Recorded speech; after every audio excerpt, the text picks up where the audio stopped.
Hello friends, in this video I will show you how to create notepad text file in Windows 10 or 11. So very simple guys, firstly search here notepad. You will see this icon, open it.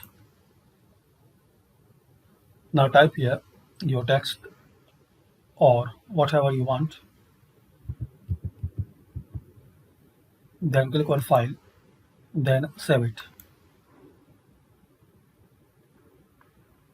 Give any name,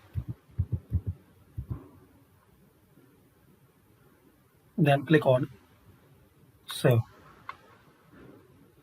So this is the way guys you can create a notepad text file in Windows 10 or 11. Thanks for watching and please share, like and subscribe this channel for more useful videos.